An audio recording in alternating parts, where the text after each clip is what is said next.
Baby, last night was hands down one of the best nights.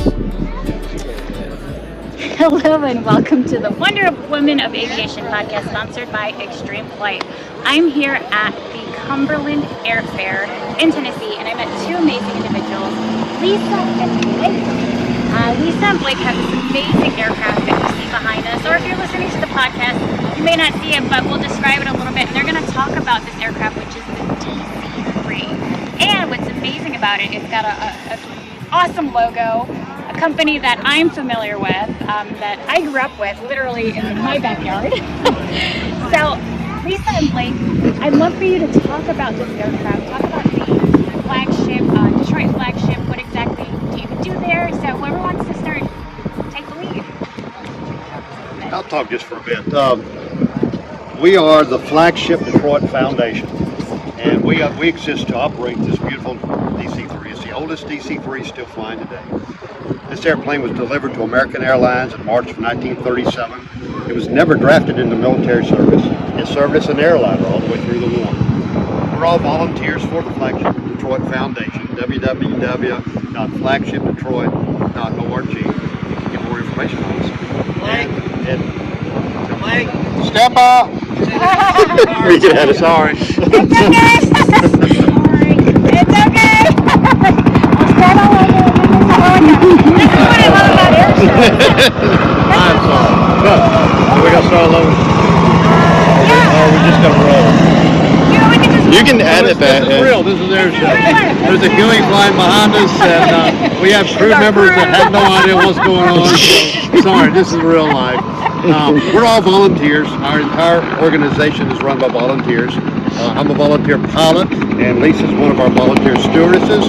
We have volunteer mechanics that are mostly in Tulsa, Oklahoma, and we just have a good time and hope everybody can see our airplane. A little bit more about the aircraft. So you're sitting today, scanning combat.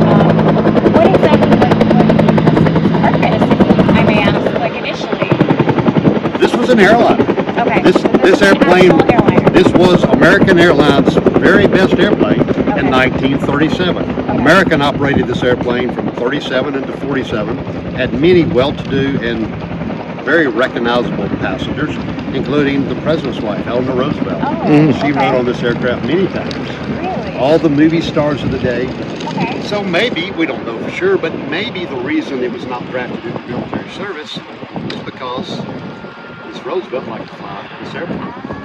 Interesting. Okay, so there's some history behind it, obviously. Very historic. And Okay. maybe I mentioned this is the oldest flying DC-3 today. Okay. So it must take a lot to keep this up, I guess, flying. It does. We have a very dedicated team of mechanics in Tulsa. So every winter we'll take it to Tulsa at the end of this month, end of October. And it will be pampered all winter long by volunteer mechanics.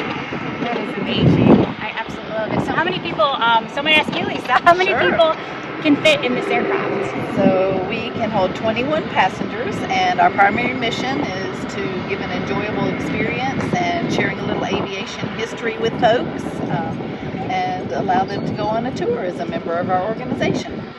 Now, I heard a fun fact. I know when you come in and, there's someone standing at the door, she talks about like the flight attendants or stewardesses back in the day, right?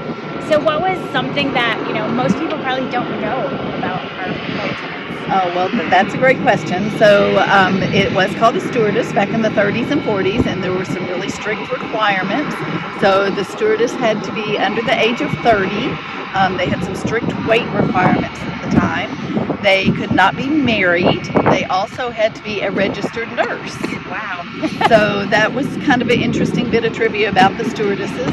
They actually served full course meals aboard the Flagship, so on china and silver. We don't know that that's done these days on aircraft. Now you get a box nowadays. That's right. The average weight for passengers back at that time was 135 pounds. So some people find our aircraft to be narrow seats, but we have extended leg room and a little extra aisle room. Okay. I had the pleasure of touring the aircraft when it first came in. So what's one thing that I guess you don't really see nowadays? What's the difference between this type of aircraft and I guess your aircraft? What's unique about it?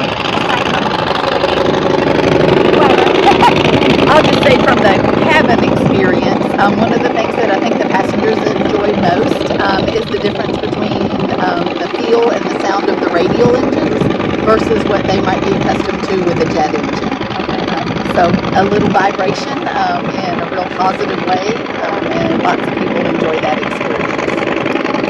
Yeah, definitely. I went to the Ford Tri-Motor at Oshkosh, and that was an experience. Like, you feel that vibration. You feel like it kind of takes you back into that era, to that time. Like back in the day when you said they would serve meals with silver, like china. It's just crazy. It's like they've come a long ways, and I'm glad that you all are doing this for keeping that history alive.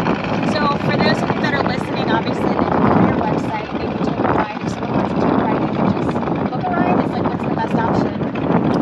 So to fly on our airplane, you have to join our organization as a member. Okay. 1 year membership is $100, and find us at one of our events that we're going to membership flights. Okay. You can find that on our website. This year we'll have one more in Tulsa, Oklahoma, at the Tulsa Air and Space Museum. Last weekend of October, last Saturday. Then we'll be back next year, flying mostly in the southeast. Nice. So I'm definitely going to find you. I'm definitely trying to get a ride. For those of you listening, watching, hearing, whatever, make sure that you check them out and support, and make sure that you keep yours flying.